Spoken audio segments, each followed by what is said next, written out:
আল্লাহুম্মা বারিক লানা ফি রজব ওয়া শাবান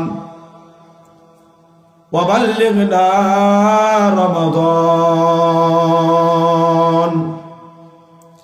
আল্লাহর হাবিব আল্লাহর কাছে দোয়া করতেন, ওগো আল্লাহ 11টা মাস 12টা মাস 10টি মাস আমার জীবন থেকে অতিবাহিত হয়ে গেছে, রজব মাসের মধ্যে পা রেখেছি রে আল্লাহ।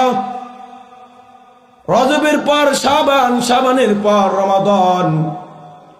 ওগো আল্লাহ আপনার কাছে আমি জান ভিক্ষা চাই, ওগো আল্লাহ আপনার কাছে আমি হায়াত ভিক্ষা চাই। আমি নবীর যদি এখানে হায়াত শেষ হয়ে যায়, 10 মাস অতিক্রম করার পর, এত কাছাকাছি আসার পর আল্লাহ আপনি আমাকে মৃত্যু দিয়েন না, আপনি আমার হায়াতটাকে বৃদ্ধি